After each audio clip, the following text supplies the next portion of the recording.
Welcome everyone to our discussion tonight.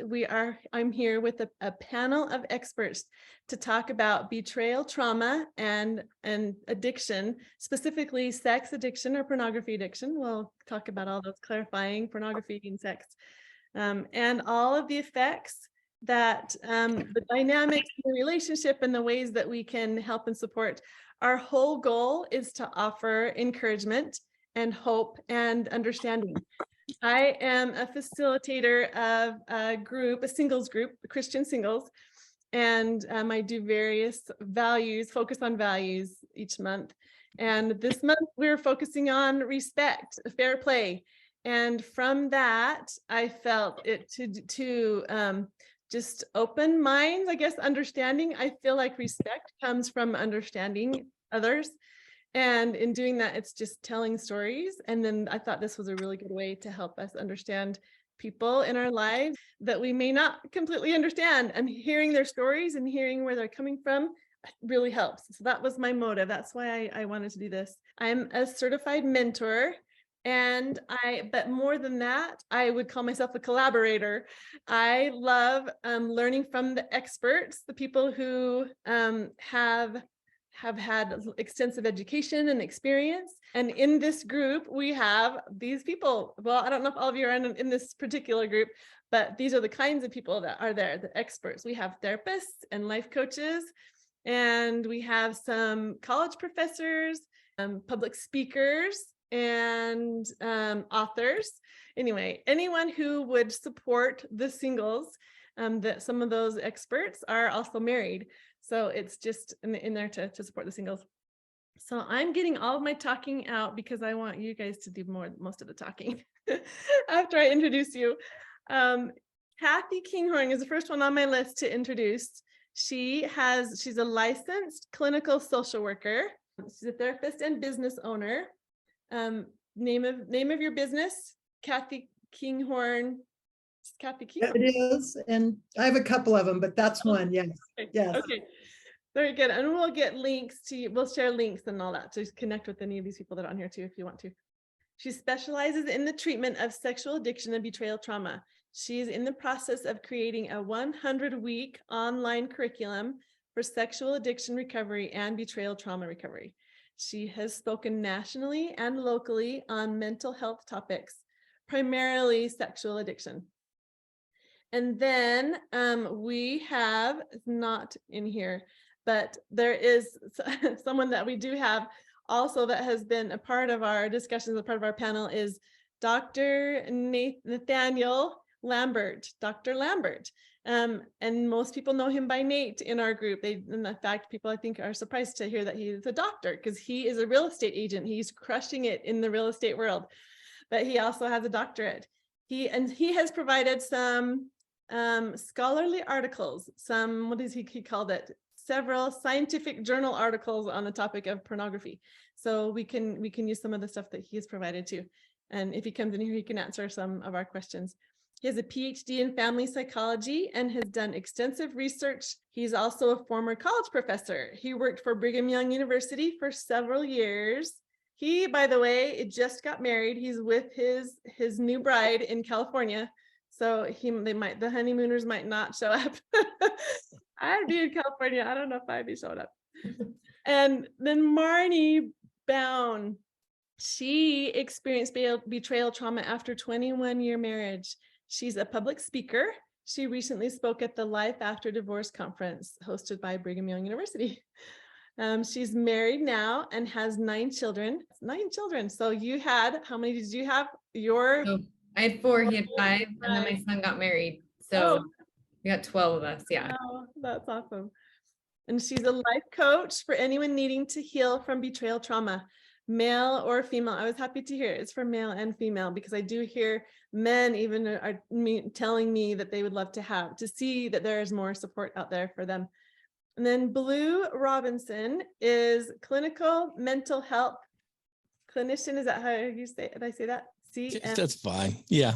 Clinical mental health counselor. You bet. Okay. SUDC. Say that. What are the acronyms? That's a substance use disorder counselor. So duly licensed. Yeah. Very good. Okay. So he owns Addict II Athlete. It's a nonprofit organization, and you can find them on Facebook and Instagram. We can talk about this a little bit later too, but they do support groups online, correct? Is it online or in person? Both. Maybe both. You can come and join them, or you can watch it streamed. And then on Wednesdays they also do the Q&A, right? Every Wednesday with your wife. Yep. Oh, Me and her. That's so cool. Yeah.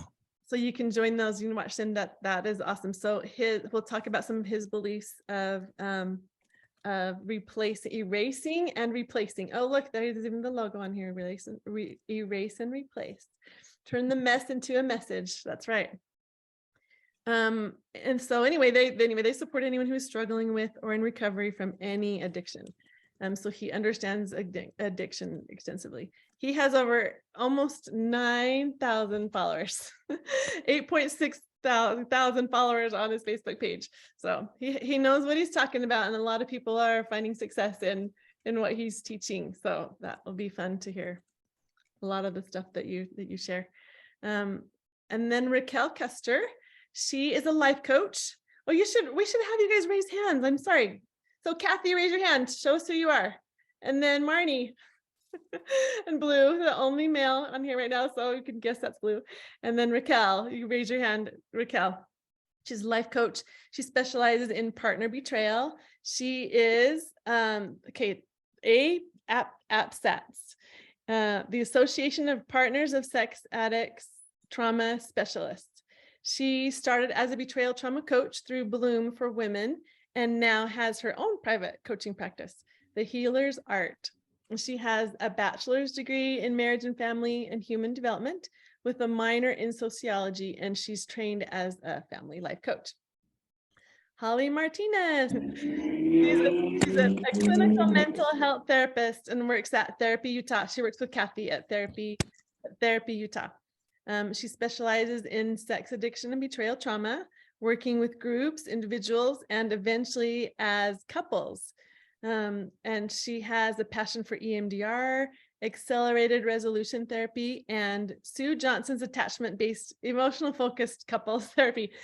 So I'm excited. I actually have, I have written a kind of a brief outline of stuff that I wanted to talk about tonight. And some of the things that we've collaborated about, what their areas of expertise are. So I may address you as the question comes up that may be your specialty, but anyone that's in this call with us, you are welcome to throw in the chat any questions that you have throughout the whole discussion. So I may address someone in specifically, but if you have more to add, please do. You can just stop me, Sheri, I have something else to add, and that's awesome, perfectly fine.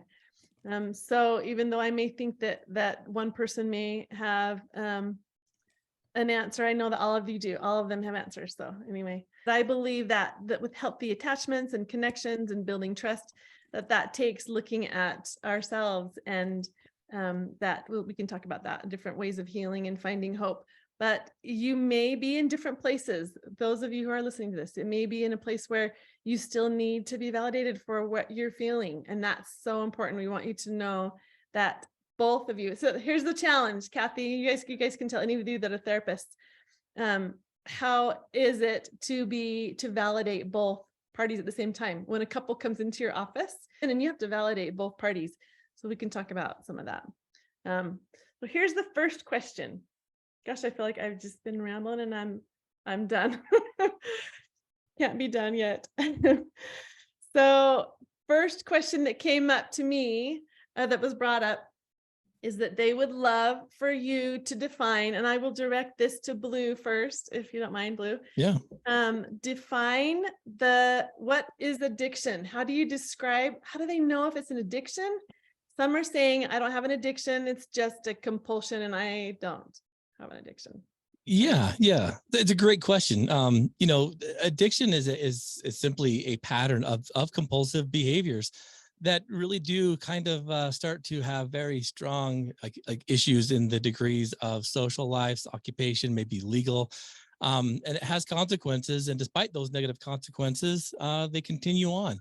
And so, the DSM has changed a little bit from dependence and abuse, but I still kind of refer to that quite a bit because there's a huge difference between someone that gets dependent on something versus someone that abuses a substance or a behavior.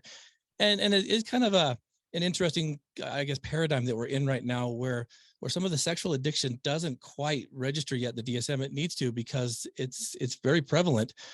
But when you look at the cause of addiction, I'm a firm believer that it's all stems from some place in trauma. And so that's why I'm eager to hear from our panelists today too, because there's going to be a lot of light shed on so many different aspects of this. But to simplify it down to its Cliff Notes version, I would say it's a pattern of compulsive behaviors. And, despite those negative consequences, it continues and it increases.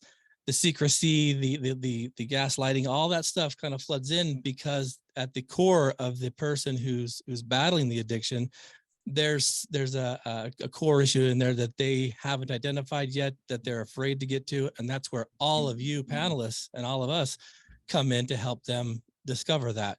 I believe that addiction can be cured. I think with the right principles and with the right set of team like we've got assembled here. I'm a firm believer it can be overcome. I've seen it. So excited to be here and to participate in this way. Very good. Thank you. So yes, I've mentioned a little bit that Coach Robinson is, it's for general addiction. His specialty is addiction as a broad topic. So anything that has to do with how addiction works. And then Kathy, I wanted to defer to Kathy if there's anything that is specific to sex addiction that might be any different than what we say about general. What I've heard is that that the pornography or the sex addiction is the substance, if you will. That's what they turn to, and instead of the drugs or the alcohol. That's how I've seen it. So maybe the behaviors might be the same. I'm not sure. How do you speak to that? Thanks, Sheri. So it's interesting. It was just 2011 that the body that decides what goes into the diagnostic manual and what is considered an addiction. In just 10 years ago, they finally included behavioral addictions. It used to be, hey, you can get addicted to a substance. We get that, but just in the short past, they said, hey, wait a minute, we cannot deny the fact that individuals get addicted to behaviors. Gambling is a behavioral addiction. And even though that's in the DSM, anyway, yes, it's getting addicted to a specific type of sexual behavior. So you might think, well, I've never gone to a prostitute. I can't go to 12-step groups because those guys are talking about going to I would never do that. Probably true. Maybe that's not your arousal type. So that would never interest you to do that particular form of sexually acting out. So there's a very well-researched different forms of specific sexual behaviors that people act out on and the reasons for that. But yeah, sexual addiction does at some level involve a sexual act, but how it involves a sexual act is quite fascinating to me. So I'll just give you a quick example. Somebody that's an exhibitionist, the old school world was flasher. Well, that's not really sexual, right? It's like, we're okay, I showed my genitals. But what their trigger is fear. They want and need to see fear in your eyes. So if one of my clients might flash somebody and you don't get afraid, they'll go around and 60, 70, 80 people they'll flash that day to get that hit from your fear. So there's a lot of different reasons that people act out sexually. And now I'll stop. Oh, no, that's good. That's really good. No, that's good to define because, and I like that you pointed out that it's not necessarily noticed by all. Maybe all therapists might not even recognize it as even an addiction. They might just say it's not. Well, that's good. I'm glad you pointed that out. So, Kathy, here are some other questions that I know your area of expertise are the neurological effects. Like, tell us about the physiological effects of addiction, and maybe Blue can speak to that as well. You know The what? brain, what does it do in the brain? What happens? One of the things that's so fascinating to me, just from a Christian perspective, scientists keep proving the Christian knowledge, I think, to be accurate. I'll give you an example. What happens with addiction is it shrinks our dopamine receptors, and we can see that. I could show you a picture of those actually shrunken. So what happens is they get overused, where dopamines are what scientists call our joy receptors. That's what scientists call it. Mm. And to get that dopamine in, it starts to shrink. So we crave that hit, but we can't get that same big hit because they're shrunk. Mm. So think about it. If you imagine, and maybe we shouldn't, but let's just maybe for the moment, imagine a council that the adversary got together and he said, look, guys, we got to go after him. We got to go after him hard, and we got to hit their brain. What do you guys think? With laser-like precision, the adversary went after what scientists call our joy receptors.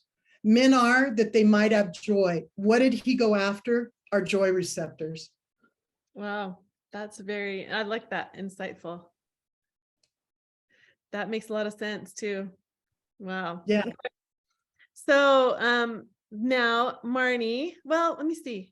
If we're jumping ahead too fast, I don't want to jump ahead too fast. Does anyone else have anything that they want to say about addiction, or I don't know? I would just add to what she said with that. I mean, specifically, I was in a leadership position in my church for 5 years, and I got to lead this little ward for a little while.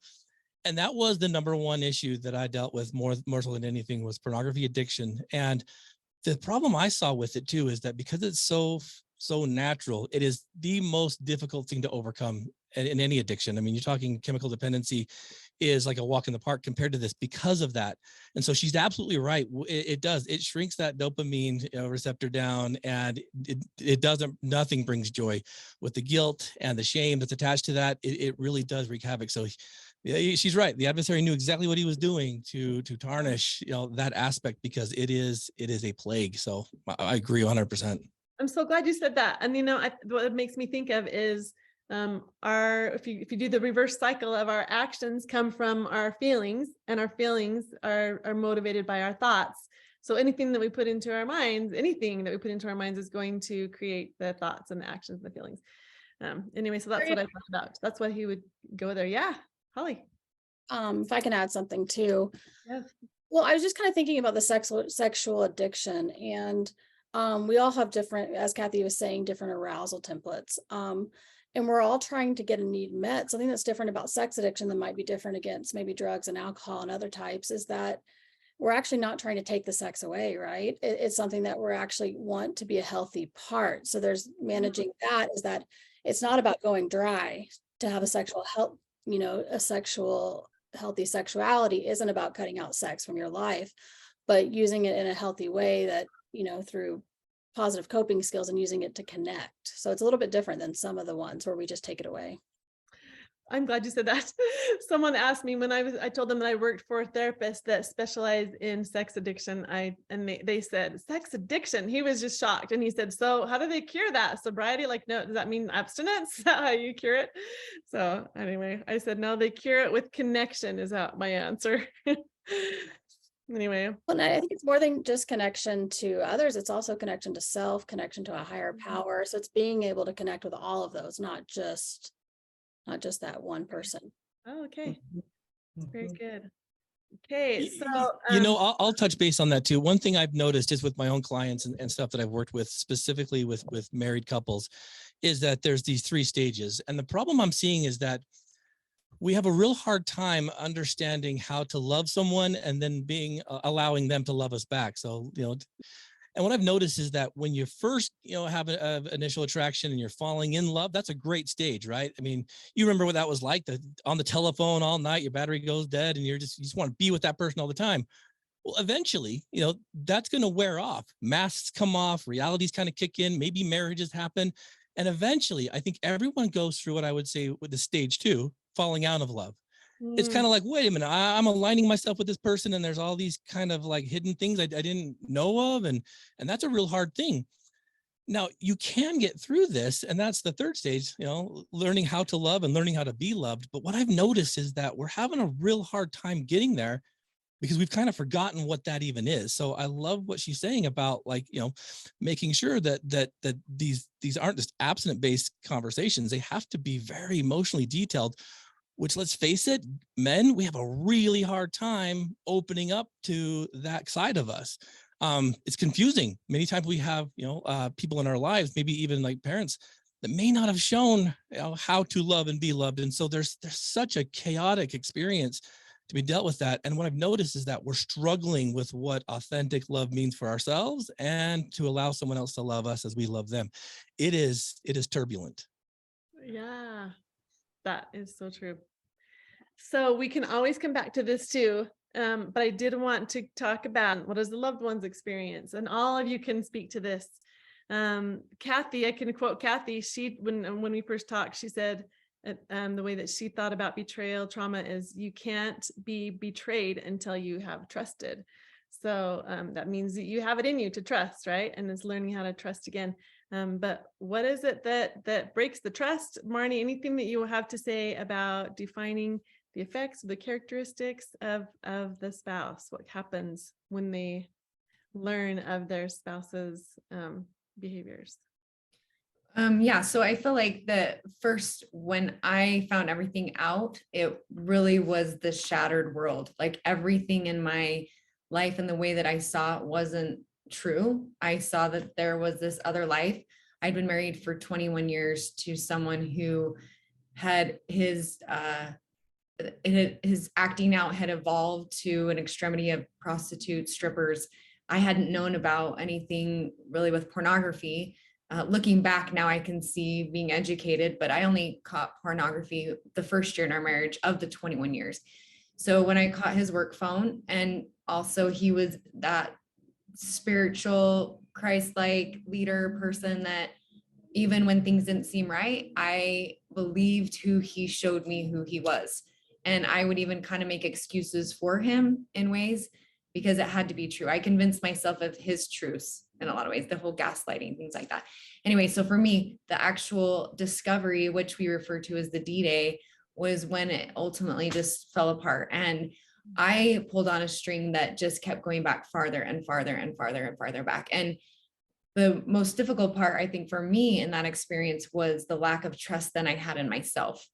I am a naturally trusting person, but everybody's bank account of trust, if you want to call it that, was zero. And it was easy to gain back for, family and friends, specific people. But for myself, I feel like I am almost the one that took the longest because I didn't trust my own judgment. And I have a college degree. I'm educated and outgoing and I will address things. I'm not willing to do that. And so I couldn't understand how I didn't see. I had been around family members who are alcoholics, involved with drugs. So for me to, again, be living with someone who was involved with this, but I didn't believe that they could be, I just thought, what was wrong with me? I'm so dumb. And then to follow up, so many people would be like, did you really not know? Or how did you really not know? And again, it goes back to what Kathy's saying, like, I really did trust so much of what he was. So, there's so much of the PTSD symptoms that kind of come along with that, where I couldn't sleep, I couldn't eat. My mind was almost like it was hijacked. I would be driving and not remember where I was because I was literally trying to piece conversations and timelines of where I was and what was really happening.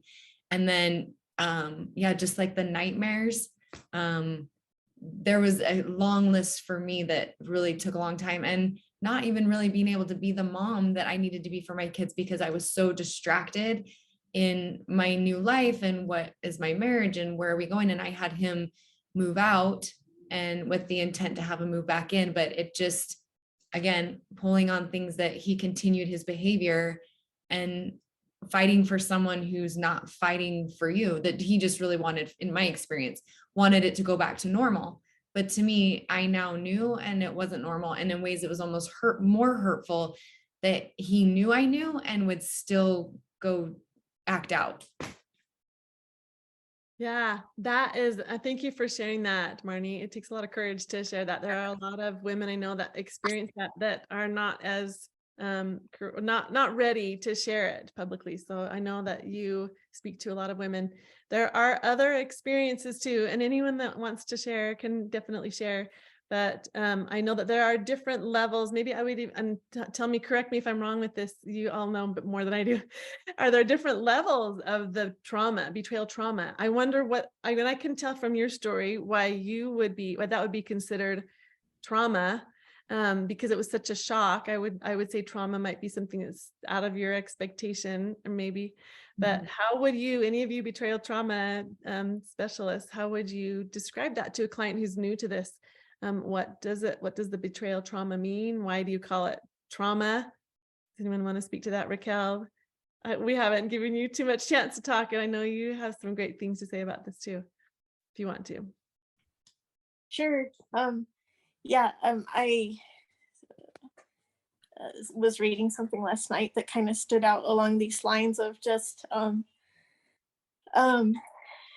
it was an important part of my own healing, but just understanding the trauma that comes from being betrayed by the person that you trust the most, along the lines of what Kathy shared.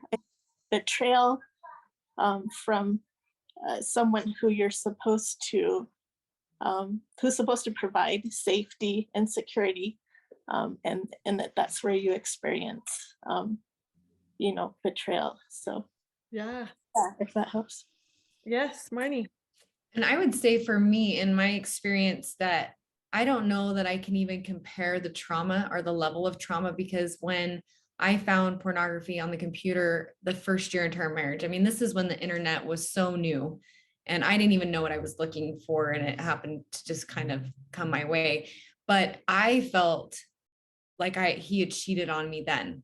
In that moment, in that level, that was really difficult. And so then fast forward now, prostitutes and strippers like that, I can't say that discovery came across like even harsher or anything. I think in some ways, because of some of the patterns over the years of getting to that point, feeling like things were off, but I couldn't pinpoint it, actually became a relief to me that I wasn't crazy. And so to say that we like to compare what the trauma, and I know that after that first initial D-Day, I had several like discoveries that followed that in some ways became more traumatic. Like when I found out he'd had an affair earlier in our marriage, and we've been totally divorced by this point, that it came forward, and it was just, it knocked me out. Like another thing, I thought I couldn't hear anything new. So anyway, that's my thought for me. But it is when it's someone, as Raquel was talking about, that you're supposed to lean on and trust. And that's part of the trauma, is that this was supposed to be my person. And so, but this is the person that's hurting me. And I don't know who to go to when I'm hurting, because it's supposed to be him, but he's the one that's hurting me. And I don't really trust right now. And anyway, so that's that. I think Holly, you had something you were going to say too. Yeah. But Peter Levine says that trauma is just anything that our system can't handle or process, right? So whether we're talking about little trauma, big trauma, luckily we don't have to define it, right? And we all experience it differently. Kind of what Marni was saying, it can be the same experience, can be little or big for someone, but how's our nervous system, how's our body taking that in? And so luckily, in order to heal or in order to work on trauma, we don't have to say, whether this is a big or little trauma, we don't really need to define it, I think, but it's more just, we're going to kind of treat them the same way. Thank you for that clarification. It's true. I can see how what you're saying, that there's not levels. Loss is loss. Betrayal is betrayal. No matter how it's coming, it's going to still hurt. And so, there's no way for anyone to decide how heavy or light that person's trauma is. it's just not, it just needs to be addressed and supported. That's You awesome. know, another interesting thing about betrayal trauma, it actually has the ability to cause a change in your heart physically. It's called broken heart syndrome. But the clinical name is Takotsubo cardiomyopathy, and it's because they discovered it in Japan in the 1990s, and your heart takes the shape of the octopus trap temporarily. Wow. Most people survive it, a very high percentage. I can't remember the percentage, but it's broken heart syndrome. I did a little thing on this before, but the reason I bring that up is that nobody tells you how visceral the pain is.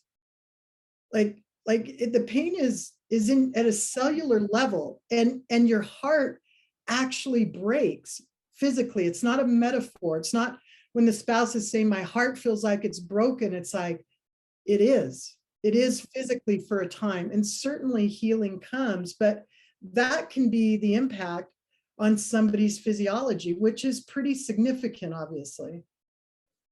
Yes, thank you. There are a few men on this call. One I know is here for supporting his girlfriend who has gone through this. So he's grateful to be here and hear these things. And then one of the participants commented that he's very grateful to you, Marni, for sharing your story. It's really good to hear the insights that, you know, how are the women, what is their experience, or the men, that men and women both experience betrayal trauma. It's not just gender specific. I'm curious, Coach Blue, so are you also supportive of spouses in your program? So they just both come together for your support groups? That's what I was wondering about. So side by side, you just come to understand addiction and understand supporting the family. And okay, that's awesome. Yeah, absolutely. And so, you know, not just the 501c3, I also do my private practice here as well. So I do a lot of family therapy called couples therapy. And we kind of obviously do a lot of like the sports analogies and whatnot. We talk about building and strengthening your home team. You've got to have a strong home team. And that home team is kind of like, you know, the couple, and then the players, the kids, everybody has their roles and responsibilities. And you want it to be operating like a dynasty team, right? You don't let things come into your home that are going to tarnish, you know, your home court record. And so what I've noticed, and we don't separate them. I don't do like Al-Anon and AA. We bring them together so they can learn from each other. And it gets to some interesting places because there has to be complete honesty. And that's one of the things that is so rough with this. Trust is something that, you know, we've talked a lot about tonight. And what I kind of do is trust is not earned. It's a gift. And we teach the premise of like, you've got to be delicate with who you gift that trust to, because you can earn tons of trust, but then one thing goes wrong and you lose the whole battle. So we teach about like, hey, you know, be cautious who you give your trust to, and know that if it's tarnished, you can take it back, and it's too fragile for you right now.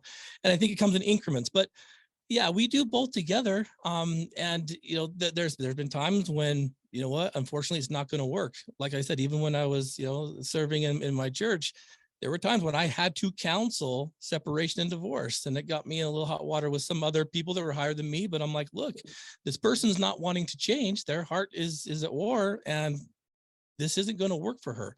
And so it's a delicate balance, but it's a huge thing too. And I've noticed, and I don't know how you guys feel about this, I'm not a big one on this, the fact that we call, you know, a member in this situation a victim, it burns a little bit, because, you know, my mother went through this. I mean, my mother was married when she was 14. So she was a kid having kids, and married and divorced 8 times, and put us kids through just garbage. And so I watched her single life and the way that she was traumatized by husband after boyfriend after husband.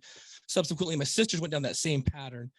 And so, you know, what if I don't mind me asking a question, I'd love to ask some of you, how do you get your feet underneath you to stand up? Because I've watched so many women in my life, like my mother, my sisters, never stand up after that. They've had 4 or 5 divorces, each of them. And it's been rough to kind of see this. And I take myself out there, and I get married one time, and I'm like, we're going on 22 years. I'm like, I don't want all that stuff. But I'm curious, how do we move out of that victim stance? Because it burns me to have people call themselves that. And I get it. I understand it, but none of you are victims. Like, you guys they're strong. You're strong individuals. And so I'm curious how you get your feet back under you once it's exposed, once it's understood, because I never got to see that in my own realm, if that makes sense. Yes. Who wants to address that one? That's a really, all of you could probably address it. Everyone can give their 2 cents. You know, Blue, there's such good research on post-traumatic growth. Mm. And I think that trauma is kind of like, it seems to me like it's a magnet. You get something happens and it just, all of your trauma just magnetizes to it, right? But post-traumatic growth is a real thing. We see it all the time. And people, absolutely, if you're living on this earth, you have been victimized at some point in your life, but to stay in that victim stance won't help you heal. It won't help you grow. And so you can, no matter what, when I turned 40 and my life just blew up like nothing I saw coming. Yeah, you can, the pain is real, and you have to keep choosing in. It's not a moment, for me at least, it's not a moment where I choose to, no, it's crawling through days, and then possibly, you know, standing up on a couple before you trip and fall down again, and then get going. But that growth mindset, that this is going to be a challenge rather than this happened to me and I'm out, makes all the difference. That's awesome. Yeah, does anyone else want to speak to that? Holly, I can see you might have something. I always have something. Good. If you want to share. I think kind of what they're saying is, yeah, it's okay to say I have been victimized, right? Like I have been hurt. But as Kathy was saying, I always, that doesn't have to be where we stay. We can be tender, that we can be gentle with that, we can be empathetic. I always tell my women when they're in the first days of group, I mean, they're angry that they're there. They're like, I don't want to be here. I shouldn't have to be paying this money. I shouldn't have to be sharing my story. I didn't put us here. So it comes in with a lot of anger. And the one thing that, when I hear the women leaving on the other side is they say, I came in here because my husband looked at pornography or because he had an affair, and I'm leaving knowing who I am. I'm leaving knowing my strengths. I'm leaving knowing how to process my emotions. I'm learning. I've been able to get through my own trauma. And so it never fails. They come in because of one thing and they're leaving, a totally different person. And that's where we kind of see that growth that Kathy, I went to a symposium on the post-traumatic growth. And Elizabeth Smart was speaking, right? She said, I never would wish this on my worst enemy. We all know what, hers is much bigger if we're measuring trauma, right? But she said, I never would wish this on my worst enemy. But she said, because I went through this moment of time, right? This pain, this moment of your world comes crashing down. We can all remember where we were, right? The world starts crashing down. Because she said, because I went through this, now I'm a stronger person. I'm more empathetic. I do things that I never would have done before. I know who I am, right? So it can push us to this amazing place if we kind of keep growing, if we keep trying and it's foggy and it's day by day, but it can be a blessing, even though we're never probably grateful for the action. That's good. And Blue, I want to say something to interject, and then Marni for sure. Something that I've learned and what I talk to of the people in our group are, the name of the group is Thriving Singles Community. And so anyone that comes in there are people who are ready they're doing the work and they're wanting to thrive regardless of their circumstances. And the reason why I thought to do this group is that my healing came when I when I realized that I was victim. I was hurting and everyone was validating me in my pain. Anyone that I would tell the story to, I didn't tell a lot, but anyone that I did, I was validated in my pain, and I could have stayed there forever. It was a comfort thing for me. And I think that's really common.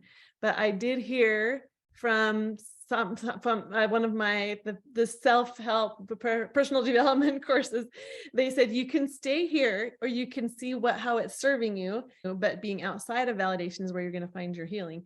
Right. And look at yourself and see what Holly was saying, what can I do to make a difference now? What now? And so in this group, that's what I say is, I'll validate you to the moon and back, but then I want to say, okay, now what? Now what is your next step? So I think what your experience with your mom and maybe your sisters is that it's more common to just say, I'm a victim and I'm in a rut, and men suck. I'm not going to have anything to do with men for as long as I live. Or you can say, there are other options out there. And anyway, I can learn from this and be Brilliant. Thank you. Yeah. Marni. Yeah, I was going to say even a different twist on that was I didn't think I had been in an abusive marriage. For me, I was already through the divorce process when I was in a therapy session, and I declared that he was not abusive. There was no yelling or even arguing. And then I continued to go through as she stopped me with all the ways he was so emotionally abusive, financially abusive, spiritually abusive, sexually abusive. And I remember getting off that call and just crying in bed, and like I could not believe or accept even for myself that I was a victim of abuse, that even as I came to understand what that looked like and what that was. And then even for my family, who again, my dad's a judge, like he deals with people, he should feel like, and my brother, like to recognize these kind of things, and that they themselves didn't either, And so I think that was where it took me to that space of, wow, I was a victim, but I don't choose to stay here. Kind of, we talked about like, I'm going to have a tent and I'm going to fill it and I'm going to work through it, but I'm not going to build a log cabin here. And I want to move on so I can say that I have been victimized and I understand it and I recognize it, because I still have to interact with this person who still can be so emotionally abusive, but now I get to recognize it. And even though I'm disappointed at times that I revert back to my role that I was in our marriage, and the like taking it and then having my moments of like, no, I know exactly what he's doing and I am not doing this again, and so it has taken that practice of, again, gaining my own confidence and working through to recognize like I was absolutely victimized and I didn't even know, but I'm moving through, and I want to choose different and educate myself so I can be more aware, even in the redating and being out and interacting with other people. It's interesting how you start to recognize, and teenagers in Darvo, that's amazing. Don't we all see that? We're like, wait, I know what that is. Yes.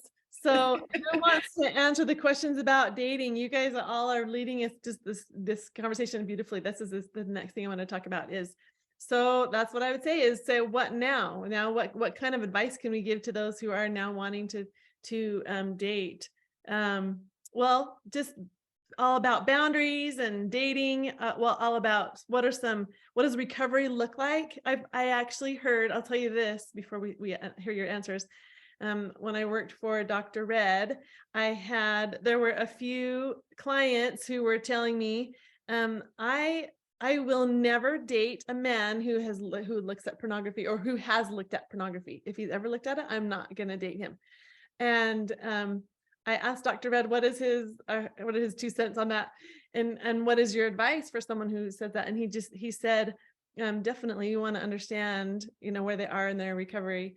But he said, if you are looking for someone who is a partner that is loyal and who is high integrity and firmly, solidly committed to the relationship, it would not be a bad idea to date someone who has been there, someone who is doing the work. So who wants to talk about what does recovery look like? What do you look for if you're dating? Who do you look? I feel like I'm talking so much. No, it's perfect. Anyone that has anything to say is perfect. Thank you. I would say for myself, and especially in working with clients, is kind of the whole thing we're talking about, that self-love.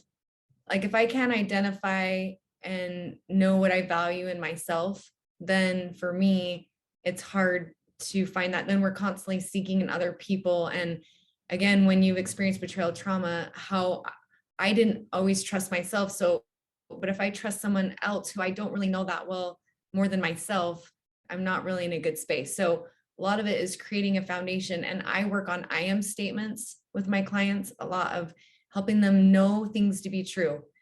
A lot of times they work through, or maybe they don't necessarily know, but it's working to really believe who they are. And then also identifying these red flags and deal breakers, and then green flags and yellow flags. And some of that comes through the dating process, but sometimes I have to be my own accountability partner, or even to my client, I am their accountability partner to say, okay, this is what you said was a deal breaker. And now you're saying, because you really think he's super cute, that you're willing to bend that. And so let's go back to why you created that, is that was a deal breaker, and then reevaluate, is this person worth moving forward with, you know? And so, but again, sometimes feeling like that the options aren't out there, the sifting process is exhausting. And certainly I bet you all can nod that it is, you have to have tough skin being in the dating, because even though you maybe don't want them, all of a sudden it becomes really personal when they don't want to talk to you either, you know, and we want to know why and what did we do, when really, as we were talking about, attraction is the number one thing. So it's either there or it's not. And it's just kind of how it goes. Yeah. Kathy, what I just keep thinking to ask you, all of you guys have great things and you all can interject this, but what would you tell someone, Kathy, if you're like, even if like a premarital counseling, do you do any of that premarital counseling, and you talk to each other about what to look for, what to be cautious for? Do you do any of that?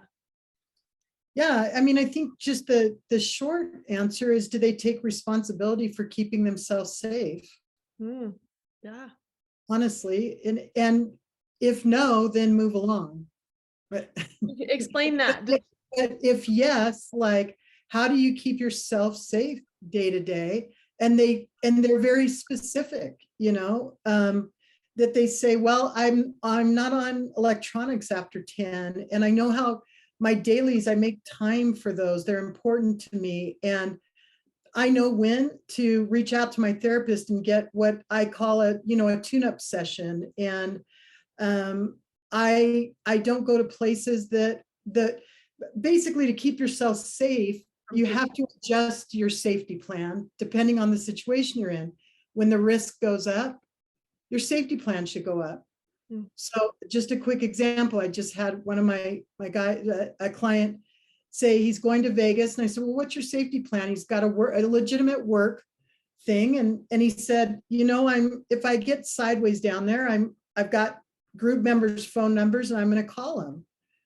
So that's a terrible safety plan. That's your safety plan for here. You're not even in. What are you talking about? You've been in recovery. It's been in recovery 7 years. I said, you know better than that safety plan. So it really is. It's such a good discussion point, I think, to understand, because if you're dating somebody, sometimes kind of back to a little bit of what Marni touched on, you can get a sense of, I don't want to shame them, and I don't think individuals with addiction, shaming anyone doesn't help anything. Right. But you don't want to also feel like I'm overstepping and I'm going to help them through this and be supportive. And any one of us could talk for a long time on the dangers of enabling and all those things. So it's really, how do you keep yourself safe, and when do you know you're at risk? Yeah. And then you keep going one level down, and that should get you enough information to know what to bring up with your therapist about moving forward. That's true. So Blue, I'm thinking of, so I have two different experiences with addiction. My father was an alcoholic. I grew up with an alcoholic father, and he was, when he passed away, 26 years sobriety. So we learned all about all the different things that he went through, and support of him in his journey. What do you say to your clients? What does recovery look like to your clients? What do you say, what to look for? So I'm right here and I'm enthralled in addiction. What will recovery look like for me? You said vulnerability and honesty. You can expand on that. Oh, for sure. I mean, the first thing I look for when I'm working with couples is their communication styles. It's one of the most interesting things. Most of them come in under extreme duress. And so it's interesting to see the control talk and the reactive listening that goes on. And even these subtle jabs and whatnot, you can tell real close who's working and who's not. You got one surge talker who's kind of reflectively listening, but the other one's very defensive and reactively listening. Just by the opening conversation I have with them, you can kind of tell who's working and who's not. And so it's getting them into that I don't know, that degree of communication by which they can ask questions and teach each other what's working and what's not working, instead of trying to pick apart one another and see who's, who's stronger and who can stay in the corner the longest while they're getting sucker punched. I've noticed that there's a lot of humility that comes into this. What I've really stressed with my athletes and my clients alike is that you have to allow yourself to become emotionally vulnerable, and that's a very scary thing, specifically when you look at what's at stake. I don't know about the rest of the therapists in here, but for me, when I get people in, they're way past usually what I can help them with. They don't come in to get counseling until it's like the bitter end. And so, I would say that one of the strongest things you guys can do is, like you said, check in those dailies. I think there's there's something you need to do every day to be able to maintain that relationship, that if you ignore or if you put off to the side, you will slip. I saw that you posted my acronym for a relapse, right? We don't talk about relapse unless you are full blown back into it. If you have a slip, an acronym for sobriety's lost its purpose, well, then we have to reestablish what that purpose is. What is the purpose of even trying to, to strengthen this marriage or even regain the balance in it? If you don't have a purpose in it, then there's no sense in even trying. Like you've got to have a degree of why you're doing this, and then move on from there. But just from the opening conversations, I can tell who's working and who's not. Oh, that's good. Yes, Holly. I was blessed, right, to be single in my late 30s, right? Not, not by choice, but it is hard, and it's hard out there. Really, it's hard to say when we're in full recovery, right? Because recovery can take years and years and years, but have we done enough recovery, right? To know ourselves, to me, it really helped to know my values of what was important. And most people, it didn't last more than a few weeks, because those red flags are pretty big flying at this age, I feel like. But as we got to know the things I was looking for, when you said, how do you know, right? You're looking for honesty, transparency, accountability, that proactiveness and that consistency, right? I can show up one day, but can I show up for months at a time, right? Can I, and I think that's one of the biggest things. You can really feel recovery. You can feel it because it's lived. They're setting their own boundaries. They're transparent. There's so many great things that once you know what you're looking for are really helpful when you're dating. Oh, that's so good. So I would love to talk about, and you guys, like I said, I'm not going to have a problem with you guys bringing any of the other topics back if we're moving too fast. But I would love to talk about the things that each of you do to help your clients, the different modalities. How do you decide what modality to use, or if it's just the talk therapy, or like Marni touched a little bit on being able to help to strengthen self-image. There's some techniques and stuff that you can do to help.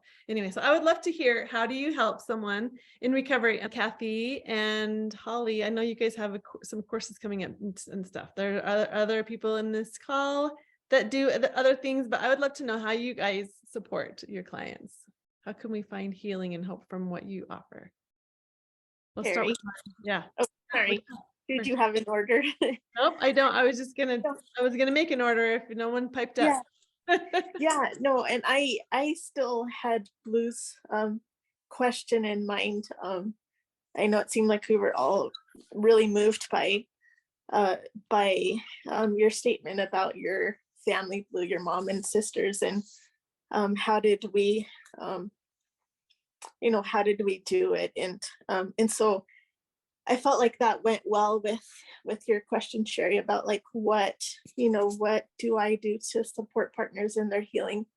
Had a long list because I feel like I've always thought of an individual's journey of healing kind of their own, but there are certainly things that are common to the healing process, and especially with particularly to trauma and addiction, and so maybe I won't go over like the whole list, but it occurred to me maybe just sharing what has been maybe one of the most valuable things of my journey and of those that I work with is just knowledge and truth. I think is maybe one of the things that so education, basically, really good, solid education. Yeah. yeah, and just being able to understand the you know, the truth about like what is addiction and where does it come from, and you know, and how do we heal, and the same thing with understanding betrayal trauma. You know, it was for me, and what I think has been valuable to share in the healing process for others is, you know, again, for me, like the truth about what is it really, you know, and the school of thought of trauma itself was a huge part of my healing. So going from maybe older views or some of the original views about family members and addiction to, you know, the trauma lens is much newer than some of the other models. And I know that learning, understanding myself and the trauma response, and understanding you know, like safety seeking and other things, and then yeah, and then again, and then the truth about addiction itself, so that you're not, you know, internalizing or self-blaming you know, for someone else's addiction or choices. And then like it was shared earlier, I think just being able to move from wanting to being so motivated to heal, to save, you know, my family or my marriage, and then ultimately moving to healing and potentially saving myself, if that makes sense. And so yeah, so there's so much, but I felt like that was maybe one thing I could chime in. So. The first part, the first step is truth. And Marni touched on it. From what I understand, some of the behaviors of addiction might be that it's their lifeline, right? If you are trying to help them to get over this addiction because it's not working for your marriage, then you're going to be considered the assassin. And so all of their behaviors would reflect that. And that's where a lot of the triggering comes up. And what Marni explained is the gaslighting. And it's because, and I would always say, it's not the person, it's not this evil person that you're married to, but it's that addiction that's trying to hang on to that lifeline. And the behaviors come with that. And then Holly, we spoke on the phone today, and she talked of how she might help an individual would be different than how you'd help a couple. You can talk of that, that's 3 clients that you have, the woman and the man and the couple, and anyway, you can describe that, because that's where I think we're headed, is to talk about how you would help clients, individuals or couples. Well, and just know, as we've talked about, there's lots of ways to do this, right? So, I mean, the practice where I work at Therapy Utah might be a little bit different, but we're really hesitant to bring the couple in right away, right? Because it's kind of that third person it's not that we won't bring them in for logistical things, but really that deep connecting thing. We kind of, is that third person in the marriage, which is the addiction. So we kind of push that individual work first, so that there can be a little bit of safety to bring the couple together. And that individual, I mean, we do a lot of group work. We do a lot of, you know, kind of that left brain stuff of just kind of getting my coping skills, learning about the fear cycle, learning about boundaries, right? And all those things, and working through our emotions in healthy ways. And then for me, kind of the icing on the cake is that deeper trauma work, which is my favorite, which is, if we look at the way trauma is stored in the body, it isn't stored. We can't think our way out of trauma. So it's stored in a different part of the body that can't tell time, right? That's why some of us who are in recovery, 10 years down the road, we have a moment, right? When we get that text or when something happens, it's like, I thought I was over this, right? But that trauma comes up and it doesn't tell time, and it's trying to protect us. So my favorite, I feel like I'm throwing my firstborn child out the window. I love EMDR, and that's my first love. But, you know, at our practice, we've all been doing accelerated resolution therapy, which is kind of like EMDR on steroids.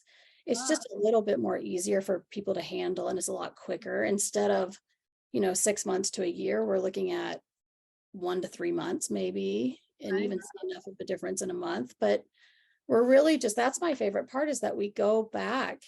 If I read it right here, I wrote down, it just reprograms the way which distressing memories and images are stored in the brain so that they're no longer triggering those strong physical and emotional reactions. And if we can calm those, say, to like a 9, I mean, all of us know we've been at a 10, right?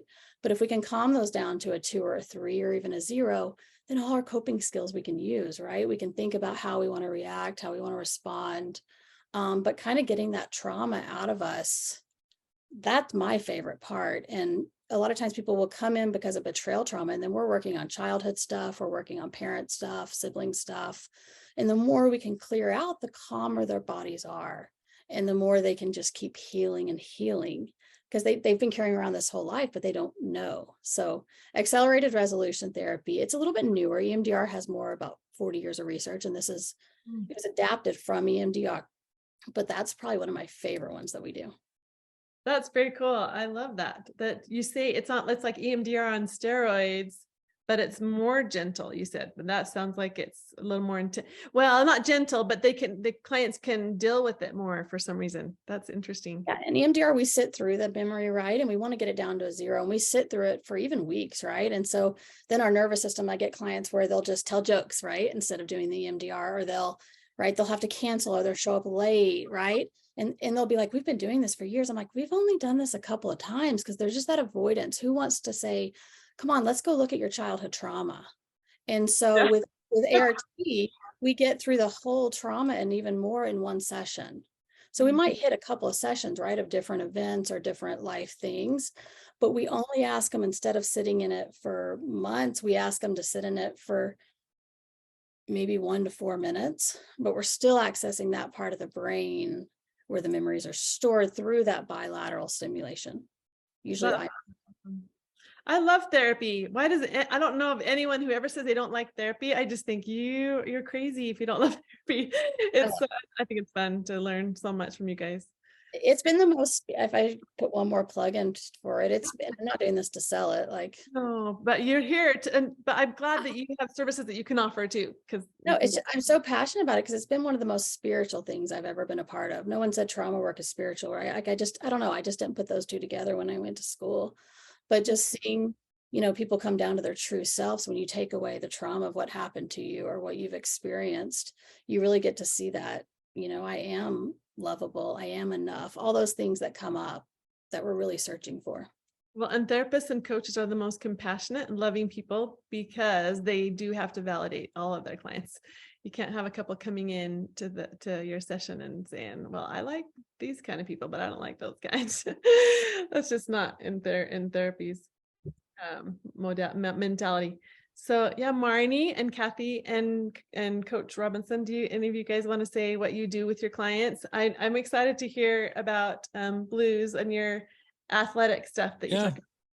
Yeah. So, working primarily with addiction, I've noticed patterns in the 20 years I've been doing this, that there's usually an activating event, and it's something that's trauma based. Like I said, about 2 years later, they find the coping mechanism, the substance, the behavior. It's kind of a weird thing. On average, it's about 2 years before anyone notices there's a problem. And so I always like to go back after they say, how old were you when you first viewed pornography? How old were you when you first had, chemical dependence or chemical, alcohol, substance? And you go back 2 years and you can find kind of where the trauma started, it was during my parents' divorce, or we moved from California to Utah. There's always something that just didn't sit right. And it takes about 2 years on average before you kind of figure it out. But then what I like to do is go to the core issue to find out what did you believe about yourself? I'm certified in EMDR too, but I do it a little bit different. When I first started Addict II Athlete in 2011, and I started my clients running as a, just as a different, I guess, aspect of recovery, support instead of just 12 steps. I started this thinking that it would just be a excuse to go running at lunchtime. But it ended up, as I was running with these clients, and as I was training them for this little 5K, they started talking a lot about stuff. Like, I didn't realize it was just EMDR. I wasn't, 2011, I had no idea what it was, but I'm like, this is really cool. Like, why are you guys telling me all this stuff out here in the open, but you won't do it in my feng shui office, right?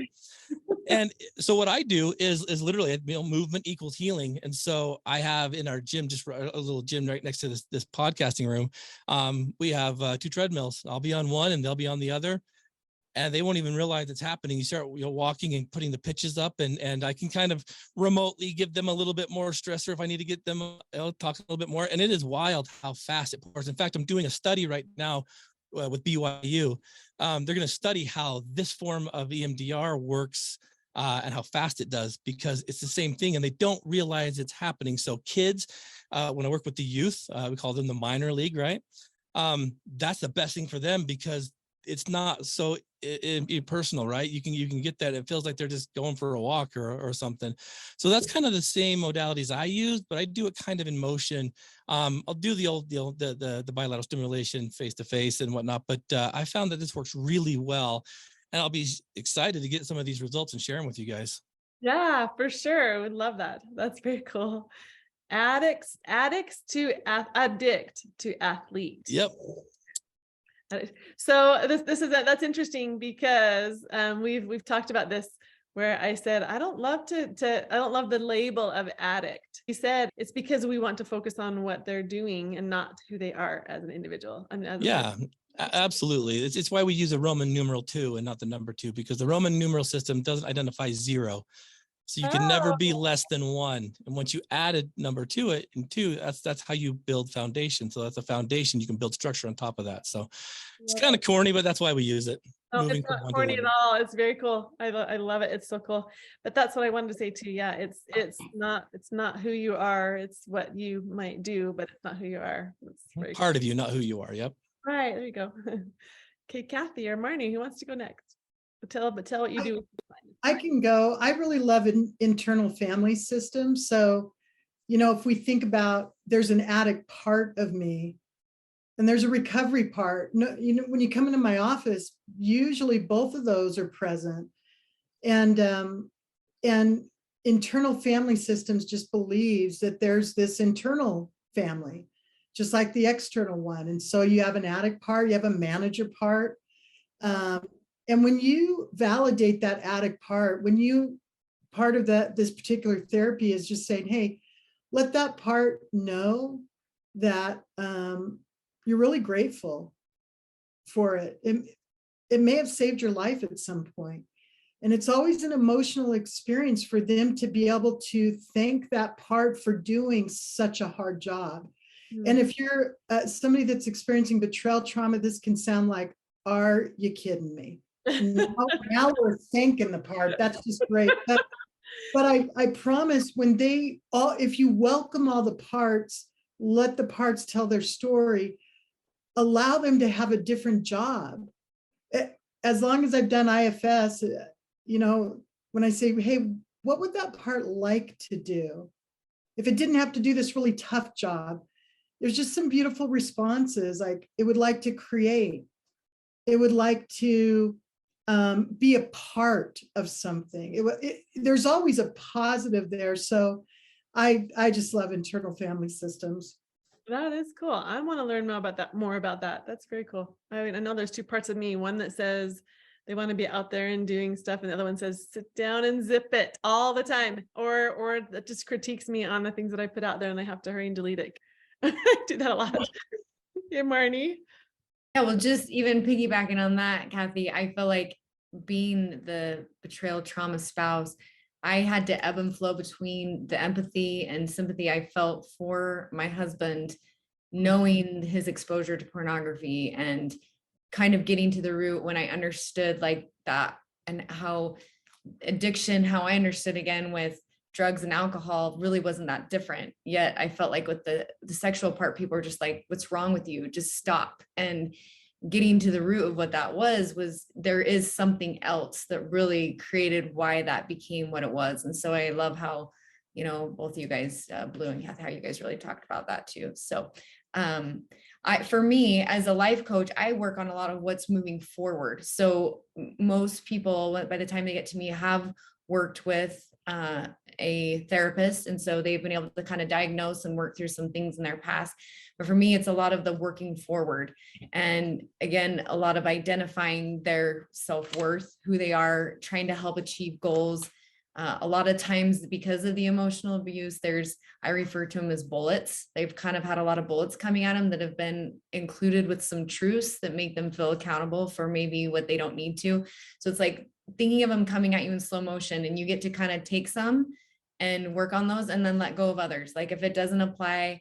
So a lot of my clients are coming from different places. It's men and women who have experienced betrayal trauma and now are in this redating world, or they're at the fork in the road of, do I get divorced? Do I stay or do I go? And of course, I'm here to support them where they're at and help them kind of process what that looks like, and the realism that divorce is hard, staying married is hard. Both are really difficult. So where do we want to go and moving forward kind of with that? So yeah, I would say that that's my difference of like being able to kind of goals, helping them set things, and boundaries is a huge thing. Again, being their person to help them be accountable to the boundaries that they want to set. And even myself, I didn't know I could even have boundaries in my marriage. And now I know that there's things that I can. And now as someone's learning to retrust in people and dating, how to be confident enough and have the courage even to like end relationships they shouldn't be fighting for, just because they've invested time in it, or they want to seem loyal, and like they can all be, it's like, that's great, but you've known them 3 months. They don't get that from you, like your 21-year marriage. But we don't want to look like we're a failure, we're giving up, and things like that. A lot of the mental, the self-image and the mental, thoughts and process. Yeah, moving forward. That's what I always think of. That's why I love working with therapists and coaches, because I think I like having both. Mm-hmm. I like having, we definitely want to do the deeper diving, and then you also want to have the encouraging, and then therapists are encouraging also. But yeah, I think it's awesome to have both different ways. Oh, Kathy, I did want to ask you and Holly about your upcoming support groups, and then also Blue. I mean, anyone that has anything upcoming that we can share. Kathy and Holly have 2 support groups, one for betrayal trauma and one for the sex addiction. They're both online, and they're going to start. We just have an introduction night on March 3rd, Friday night from 6 to 9, where the spouse and the partner that's struggling with addiction comes. Okay. Then after that, we separate into the males and the females, and we start diving into a curriculum. That's the 100-week curriculum, the 2-year program. So it's like what Holly was saying, you're working with individual one. Yeah, and a lot of the people don't just, a lot of some you can't always control, right? If your spouse is going to come, right? So we have a lot of people. I mean, I think I went through a program just like that, just me, right? So a lot of times it'll be just the male or just the female coming. So you don't always have to come as a couple, because you're paired up in between men and women. So just that first night, it's kind of being in a big meeting, bigger than this, right? Just that first night, and then you're in those smaller groups the rest of the time. And is it online or in person? Online. Oh, online. Okay, you probably said that and I missed it. I'm having a couple of messages coming through too. There is someone who is asking, what is the best way he can support someone that is experiencing betrayal trauma recovery? What is the best way he can, as her boyfriend, what is the best way he can support her? Who wants to answer that? Marni, you look like you had an answer. I mean, I certainly feel like that is, I remember when I was dating, I'm like, I'm a lot to take on because there's a lot. I think I remember my therapist telling me just that I needed to be able to find someone that held so much integrity that despite my constant questions or challenging, that he just knew who he was. And I'm now remarried, but it's to someone who, because I have my own almost like amnesia, trauma amnesia. So I will forget things. And so he's patient in helping me remember some of those things. And part of that is also me looking for consistency in his stories as I gain through trust. So trust is an absolute thing. Vulnerability and loving. I mean, it's really being able to let go. I would say also, being consistently honest. That is, and then managing like the triggers. I still have things that will come up that I don't even anticipate. I don't know. For me, I have to do like the tapping. And so he's learning how, like in those moments, what do you need from me? You know, and it's for me, even because my kids know, it's like they talk to me. They just try to help talk to me, pull me out, kind of bring frontal lobe, you know, and just until I can pull out. But there are certainly times where I personally will, you know, it's that fight or flight, like, and again, I feel like I'm in the Notebook, that book or the movie, where he has to help recall and bring me back to, because if I feel any sort of potential trauma, I protect myself, and then I become where I need his help in remembering. So I would say just if she's asking you a lot of questions, or she needs to see something, or, you know, even if there's no reason for it, she's relearning to trust in herself. And even if she's wrong, then it's okay. But it was that I have the courage to be able to ask, and that I know that I feel safe, that if I'm going to ask, that it's like, okay, what do you need? What else can I do for you? You know, or how, and just being willing to know what that looks like. And don't hold back because of maybe a judgment where you might say that's kind of odd to ask for that, and you should know better, or you should just trust me. I think Don't you know who I am? Like, can't you tell? It's like, I'm looking for that constantly. Yeah. And then there'll be a day, just like Marni expresses, that I can trust you now. And I see that you're trustworthy. I see that you've told me enough times that I can trust you, and you've shown me enough times that I'm at a point where I can trust you. So then if anyone else has more, I did want to ask Blue one last thing. I just only touched lightly. You have support. So talk about your support groups online that the people can come to. Yeah, we have in person and online. Like if you probably hear the group going on in the back right now, they're all working out. I can hear them counting their steps or something. Oh, cool. So yeah, and what we do is we have like a 30 to 45 minute conversation about the positive aspects of recovery. We don't really talk about addiction like specific. So we have, we call them the muggles, the non-magic folk, those who've never used before, but just here to support a loved one. They're all in the next room, kind of working out in the group room. But we have groups all over the state. Addict II Athlete, we have chapters pretty much in 13 locations, and at the state prison. But don't go to that meeting. That's a special invitation. But we have primarily just addiction recovery groups, open gym. We do a pornography group that we've started, a men's and women's group. Both of those are separate, led by both our team captains, female, team captain male. And then we'll be doing a grief group coming up probably in the spring. We're going to be recycling our grief group. So there's a lot going on. Get on addict2athlete.org. All of that information's on there. That's so good. Awesome. Yes, we'll do that. We'll get more. And then, It's all free. It's all free of charge. Yeah. If you watch him and his wife come on Wednesday nights and do the Q&A for anything, right? Any kind of coaching questions? Yep. You have about that he talks about, or addiction recovery. Okay. Does anyone else have anything? I did mention in some of my advertisements that if anyone that comes onto the class has anything to share too, any kind of coaching support or anything else, we just want this community to be a place where people can find support in any modality, any way they need, any personality they like. So I will drop links for all of you guys in this post when I put it on YouTube, and then I'll share it with you, the links for that.